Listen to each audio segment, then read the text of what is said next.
Now we are going to start the next chapter. The chapter is of physical chemistry, that is surface chemistry. In surface chemistry, we had the three parts. First is adsorption, second is catalysis, and the third is colloid. Adsorption and colloids are in the course, whereas catalysis are out of the course. Okay, this year catalysis is not there, so we are not going to read out catalysis this time. So let's begin. What is the adsorption? आपने आज तक एक word सुना है and that word is refers to as absorption. अगर sponge को पानी में डाला जाएगा तो स्पंज वाटर को अब्सॉर्ब करेगा. That is refers to as absorption. But in this chapter we are going to deal with a new phenomenon, that is adsorption. ये सरफेस केमिस्ट्री का एक पार्ट है. इस चैप्टर में हम सरफेस के फिनोमिनन पढ़ेंगे. कैसे पढ़ते हैं सरफेस के फिनोमिनन? पहले अपन हाई लेवल का वैक्यूम क्रिएट करते हैं. उस वैक्यूम पे जाके अपन मैक्रोस्कोपिक लेवल पे जाके इनके छोटे छोटे टाइनी मॉलिक्यूल के इंट्रैक्शंस को पढ़ते हैं, जो अपन इस पूरे चैप्टर में पढ़ेंगे. सरफेस केमिस्ट्री कैसे पढ़ी आपको खुद को पता है. किसी भी सरफेस को अगर आपको पढ़ना है तो आपको पहले क्या पढ़ना पड़ेगा? एक इंटरफेस पढ़नी पड़ेगी. अगर तुम्हें एक बाउल में रखे हुए वाटर को भी पढ़ना है ना, तो वाटर अगर बाउल में है, सपोज वाटर फिल है, तो ये जो बाउल है यानी कि वाटर लिक्विड का इंट्रैक्शन किससे हो रहा है? गैस से. So that is also an interface and that is also a surface. Okay, तो ये ऐसे चैप्टर्स हम ऐसे डिस्कस करेंगे, पढ़ते जाएंगे अभी. तो इस चैप्टर में हमको ये सब पढ़ना है वन बाय वन. सबसे पहले बात करेंगे एड्सॉर्प्शन की. कभी देखना, एक चौक लेना और उसको जो इंक होती है ना, इंक पेन में भरने वाली जो इंक होती है उसमें डिप करना. डिप करके 2 मिनट रख देना. देन ब्रोक दैट चौक. आप चौक को जब ब्रोक करके देखोगे तो आपको देखोगे कि जो चौक के चारों तरफ तो इंक का ब्लू कलर का कंपाउंड मिलेगा और सेंटर में ऐसा लगेगा चौक गीली हो गई, but there is no colour in it. एक और एग्जांपल ले लेते हैं. एक क्लोज्ड वेसल है, उसके अंदर हमने चारकोल बिखेर रखा है और उसके अंदर बहुत सारी गैसेस भरी. रिएक्शन स्टार्ट करी, रखी रही, प्रेशर नापा, पहले ज्यादा आया, आफ्टर 10 मिनट्स प्रेशर डिक्रीज था. और भी एग्जांपल ले सकते हैं. सिलिका जेल है, उसको वाटर वेपर के साथ रखा है, तो आप देखोगे कुछ देर बाद वाटर वेपर वहां से डिक्रीज हो जाएगी. कुछ एग्जांपल्स हमने पढ़े हैं. बात करें स्पंज को पानी में डाला तो जब दबाते हैं पानी पूरा बाहर निकल जाता है. स्पंज पानी को पूरी तरह से अब्सॉर्ब कर लेता है. चौक वाले एक्सपेरिमेंट में इंक सिर्फ सरफेस पे रही थी. It never goes in. वो बाहर ही थी, अंदर नहीं गई थी, सेंटर में बल्क में नहीं गई थी. It is only a surface phenomenon जहां किसी भी सब्सटेंस की कंसंट्रेशन सरफेस पे ज्यादा होती है in comparison to bulk. That is refers to as adsorption. The accumulation of any molecular species on the surface is refers to as adsorption rather than in bulk. पूरे चारों तरफ नहीं हुआ. अगर आपने चौक को डाला था तो इंक का जो पानी है, जो सॉल्वेंट है, वो तो सेंटर में ही आया होगा, लेकिन कलर तो कहाँ रह गया था? ऊपर ही. चारकोल का था, हमने चारकोल ने भी क्या किया था? जितनी भी गैसेस वाली प्रेजेंट थी, सारी गैसेस को अपने ऊपर, जैसे मान लो हमने ये वेसल अभी मान लो इसको सपोज टू बी, ये हमने चारकोल डाला, बहुत सारी गैसेस प्रेजेंट थी, उस चारकोल ने सारी गैसेस को अपने चारों तरफ एब्जॉर्ब कर लिया था. दैट प्रोसेस, जहां कोई भी स्पीसीज खुद को सिर्फ सरफेस पे एक्यूमुलेट करे, सेंटर में या बल्क में नहीं जाए, is refers to as adsorption. हुआ क्यों वो भी बात करेंगे बाद में. उससे पहले बहुत सारी टर्मिनोलॉजी आपको सीखनी है. सबसे पहले चालू करेंगे एड्सॉर्बेट. एड्सॉर्बेट हमेशा वो सब्सटेंस जो एड्सॉर्ब हुआ है. गैसेस को रखा था चारकोल के साथ. एड्सॉर्ब किसने किया था? चारकोल ने. किसको किया था? गैसेस को. तो एड्सॉर्बेट कौन हुआ? गैसेस और एड्सॉर्बेंट कौन हुई, हमारा चारकोल। सिलिका जेल को रखा वाटर वेपर में, वाटर वेपर एड्सॉर्ब हो जाएगा सिलिका जेल में, तो एड्सॉर्बेट जिस एड्सॉर्बेट जो हुआ है दैट इज एड्सॉर्बेट, और एड्सॉर्बेंट जिसने किया है silica gel. A student should be a good adsorbent, teachers पढ़ा रहे हैं, हमारा बोलना, हमारा method of teaching is adsorbate, आपको उसको एज इट इज एक्यूमुलेट करना है खुद के अंदर, means you are adsorbent, you should be a very good adsorbent to acquire good marks, good talent. Okay, आप समझ रहे हैं इस चीज को, easy, more easy. Next term that is desorption. आपने एड्सॉर्प्शन करा लिया, सिलिका जेल रख लिया, लेकिन मुझे तो वापस सिलिका जेल चाहिए, मुझे तो वापस चारकोल चाहिए, इतना चारकोल मेरे पास नहीं है। तो जो तुम्हारा सिलिका जेल था, जो तुम्हारा चारकोल था, उसको जाके हीट करो। जैसे आप हीट करोगे, वापस जो प्रोसेस हुआ था वो रिवर्स होगा, सिलिका जेल से वाटर वेपर निकल जाएगी, चारकोल से डिफरेंट जो गैसेस एड्सॉर्ब हुई थी वो निकल जाएगी। दैट प्रोसेस यानी कि द रिवर्सल ऑफ एड्सॉर्प्शन या removal of adsorbate particle from adsorbent is refers to as desorption. ठीक है, अब्जॉर्प्शन मैंने आपको बताया, पूरा बल्क फिनोमेना भी पढ़ेंगे इसके बारे में, ऐसा हुआ क्यों, अब अपन पढ़ेंगे द कॉज ऑफ एब्जॉर्प्शन, ऐसा हुआ क्यों। देखो there is a real thing, enthalpy भी पढ़ेंगे ऐसे ही। ऐसा क्यों हुआ, ऐसा माना जाता है जब कोई चीज बनी, मानो कोई सॉलिड बनी, मानो कोई ईट इमेजिन करो, कोई ब्रिक इमेजिन करो, कोई स्टोन इमेजिन करो, कोई water filled in bowl imagine करो, जो भी तुम्हें दिखता हो सब्सटेंस जिसको तुम इमेजिन कर सको, आपने उसको इमेजिन किया। कुछ सरफेस के पार्टिकल हैं और कुछ बल्क के पार्टिकल हैं, बहुत इजीली हमको विजिबल है। जब अपन बल्क के पार्टिकल की बात करें तो उनमें अच्छी सी गुत्थम गुत्था हो रही है, कोई कह रहा है तुम मेरे पास खिसक, उधर वाला कह रहा है तुम मेरे पास खिसक, इधर वाला इधर, इधर वाला इधर। कुल मिला के बोलूं तो अगर कोई बल्क में पार्टिकल है तो उसमें इंटरमॉलिक्यूलर फोर्स ऑफ अट्रैक्शन चारों तरफ से लगता है। एज ए रिजल्ट ये जो बल्क पार्टिकल है ना, इसको जो नेट फोर्स फील होती है वो कितनी हो जाती है, 0। एज ए रिजल्ट ये अपनी जगह पे ही है और ये कोई रिएक्शन नहीं दे पा रहा, इसने कुछ बल्क वाला काम किया ही नहीं। But when it comes to surface phenomenon, जब अगर हम बात करें सरफेस वाले पार्टिकल की, तो मैंने कहा ना मानो लिक्विड फील्ड है, मानो कोई ब्रिक है तो उसके ऊपर तो एयर ही प्रेजेंट है। अब इसको ऊपर से कोई खींचने वाला है क्या, नो। इस पे सारी फोर्सेस, पे जितनी भी रेसिडुअल फोर्सेस है वो सारी इसको कहाँ खींच रही है, अंदर की तरफ।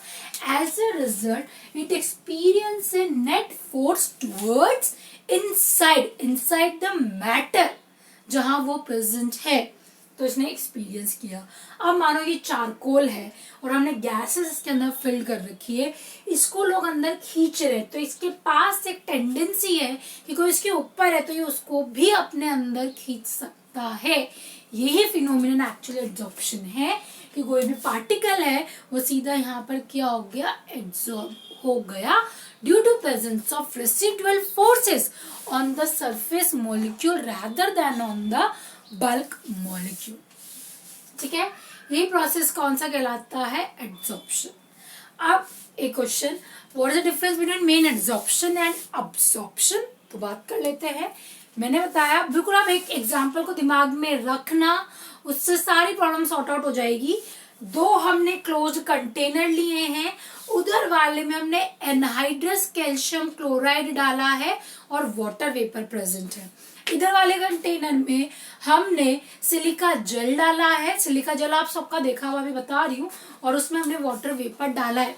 जब भी हम कोई नई बॉटल मार्केट से लाते हैं ना, उसके अंदर एक पुड़िया निकलती है, उस पुड़िया के अंदर जो भरा हुआ रहता है वो जो पाउडर इसमें लिखा होता है it is poisonous, not for the eating purpose, not for the dissolving purpose, that is silica gel.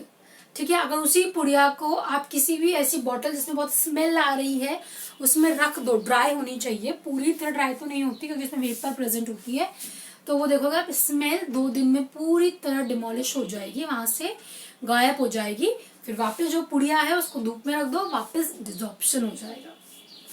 तो चलते हैं आप देखोगे कि जो एनहाइड्रस कैल्शियम क्लोराइड था उसने तो वाटर वेपर का अब्जॉर्प्शन कर लिया, वेयर एज सिलिका जेल है वो वाटर वेपर का क्या करती है, एड्सॉर्प्शन करती है। तो what is the main basic differences we are going to deal it.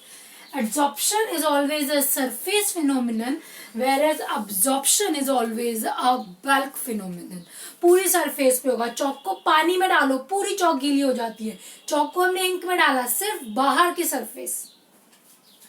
Adsorption only at the surface of adsorbent. Adsorbent को पूरा अंदर से वेट नहीं करेगी या absorb नहीं होगा, adsorb नहीं होगा, लेकिन ये थ्रू आउट द बॉडी होगा। यहाँ बात करते हैं एड्सॉर्प्शन के अंदर पार्टिकल का अनइक्वल डिस्ट्रीब्यूशन हुआ है। एड्सॉर्बेंट पे कुछ जगह पे पार्टिकल जगह पे आया है, वेयरएज अगर आप बात करें एब्जॉर्प्शन की, it will come all across the surface. जितना कंसंट्रेशन अंदर है, बल्क में है, सेंटर में है, उतना ही पेरीफेरी पे भी है। That is absorption. Next adsorption हमेशा पहले फास्ट होता है, डालोगे एकदम फास्ट चलेगा इसका ग्राफ, फिर थोड़ा डिक्रीज होगा, एक टाइम के बाद इक्विलिब्रियम अटेन हो जाएगा। व्हेन कम टू एब्जॉर्प्शन, अभी डालो बाद में डालो, जितना उसकी कैपेसिटी एक ही बार वैसा ही होगा, वो चेंज नहीं होगा। कभी पानी ढुल जाता है तो हम बोलते हैं स्पंज लगा देते हैं, वही चीज है, तो जितना उसको अब्जॉर्ब करना है वो उसी टाइम अब्जॉर्ब करेगा। Example, silica gel when came in contact with water vapour, तो सिलिका जेल, मानो सिलिका जेल हमने भरा है और यहाँ पर बहुत सारी वाटर वेपर है, तो वो उसको कहाँ रिटेन करेगी, only and only on the surface. अगर यही चीज अपन उल्टा ले रहे हैं, मतलब in case of calcium chloride, मानो ये कैल्शियम क्लोराइड का कोई पार्ट है और आपने लिया है वाटर वेपर, तो water vapour will decide on surface as well as in the surface में तो है ही, एज वेल एज कहाँ भी प्रेजेंट होगा, बल्क में। ठीक है, आई बात समझो, that is the main difference between adsorption and absorption. अब एड्सॉर्प्शन है तो what is the driving force, वो हमने पढ़ लिया कि भाई रेसिडुअल फोर्सेस है सरफेस पे, तो उसने किया। अब हम एक नई टर्म पढ़ेंगे, that term is refers to as enthalpy of adsorption. आपने पढ़ा होगा thermodynamics, I think you all know what do mean by enthalpy. इससे रिप्रेजेंट करते हैं हम इसको delta H for the change. एक साइंटिस्ट था गिब्स, उसने गिब्स एनर्जी दी थी और उसी से हमने बाद में गिब्स इक्वेशंस बनाई थी। तो इक्वेशन कहती है delta G is equals to delta H minus T del S. कौन कौन सी चीज क्या है, just have an brief intro. Gibbs free energy, delta H enthalpy of the reaction, जो रिएक्शन तुम स्टडी कर रहे हो, जो तुम्हारे कंसिडरेशन में है, उसकी बात होती है, हर कोई एंथैल्पी नहीं लगती है। T is the temperature and S is the entropy, and when it came to delta S means it is the change in the entropy. Scientist आए जोर शोर से और उन्होंने कहा कि adsorption is an exothermic process. Exothermic process है, मतलब इसमें हीट रिलीज होती है। Whenever one mole of कोई भी substance है, it undergo absorption and amount of energy is liberated. That energy liberated is refers to as enthalpy of absorption and represented by delta H.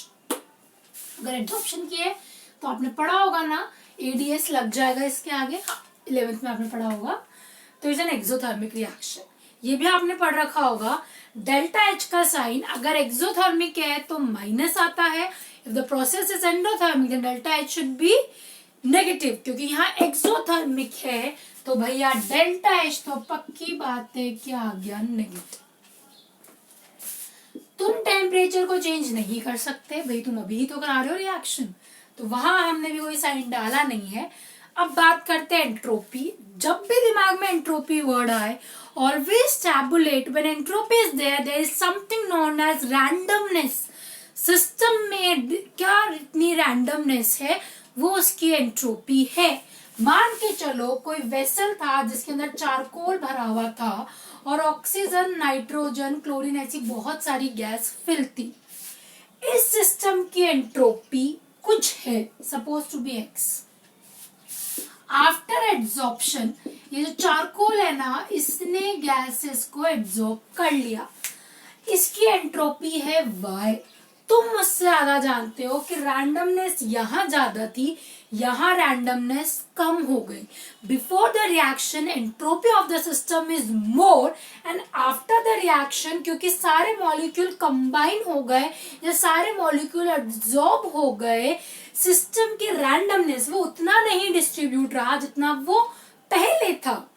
तो that entropy decreases as a result delta S भी क्या आ गया, negative. कोई doubt है क्या यहाँ तक? है तो please revert me back. Delta G आपको पता है, डेल्टा ये क्योंकि साइंटिस्ट ने कभी एक्सोथर्मिक किया, उन्होंने डेल्टा नेगेटिव लगा दिया, सॉरी नेगेटिव लगा दिया है डेल्टा एच को। और एंट्रोपी क्योंकि हमने देख लिया कि एब्जॉर्प्शन के बाद सिस्टम का डिसऑर्डरनेस, सिस्टम का रैंडमनेस रिड्यूस हो जाता है, डिक्रीज हो जाता है, तो डेल्टा एस आपका क्या आ गया है, नेगेटिव। चलो भैया ये भी नेगेटिव आपका आ गया है, तो डेल्टा जी कैसा आएगा ये तुम मुझसे जानते हो और तुमने पढ़ी होगी पूरी कंडीशन जो आपको सिखाई जाती है। Let us remove this all, कि अगर डेल्टा एच ज्यादा है टी डेल एस से, इमेजिन द सिचुएशन नेगेटिव, और ये दोनों मिलके क्या बनाएंगे, पॉजिटिव। लेकिन आपको पता है अगर इसका अमाउंट ज्यादा है तो डेल्टा जी क्या आएगा, नेगेटिव। ठीक है, और आपको पता है डेल्टा जी अगर कोई भी रिएक्शन करानी है और उस रिएक्शन का पता लगाना है कि वो स्पॉन्टेनियस है या नॉन स्पॉन्टेनियस, तो उसका डेल्टा जी देखा जाता है। It should be negative for a spontaneous reaction to occur. तो वो स्पॉन्टेनियस रिएक्शन है, वो हुई है, इसलिए डेल्टा जी क्या होना चाहिए, नेगेटिव। तो इन दैट केस अगर एंथैल्पी ज्यादा है किससे, एंट्रोपी फैक्टर से, तो रिएक्शन आपके पास पक्की बात है क्या होगा, स्पॉन्टेनियस आपका एब्जॉर्प्शन है वो होगा। वक्त के साथ सरफेस पे जितने छेद थे वो बढ़ते जा रहे हैं, सिस्टम की एंथैल्पी कम से कम नेगेटिव होती जाएगी। पहले -10 थी, -5, -3, -2, -1, एक टाइम आएगा जब ये 0 हो जाएगी। ठीक है, एक टाइम ऐसा आएगा जब डेल्टा एच और -T डेल एस आपस में इक्वल हो जाएगा, और उस टाइम जब delta H is equal to T del S, यहाँ पर डेल्टा एच ग्रेटर देन है टी डेल एस, तो डेल्टा जी क्या आएगा, 0। It means the condition is equilibrium condition, बस स्टॉप। अब एब्जॉर्प्शन आगे नहीं जाएगा, आगे प्रोसीड वो नहीं करेगा। ओके, दैट्स ऑल अबाउट कि कैसी रिएक्शन चेंज होगी। अगर नेगेटिव हो जाएगा तो प्रोसेस अपने आप, अब आप खुद सोचो ये और ज्यादा गिर जाएगी, तो पक्की बात है प्रोसेस आगे होगा ही नहीं। तो ये डेल्टा जी फैक्टर्स भी आपको याद होने चाहिए कि क्यों हुई reactions. Okay, that's all about the basic introduction. Now in the next upcoming videos, we are going to learn about a type of adsorptions. एक चीज आप याद रखोगे कि कैसे किया है, डेल्टा जी हमने कैसे निकाला, कॉजेस हमने कैसे निकाले, basic difference between absorption and absorption. Okay, after that we are going to next video.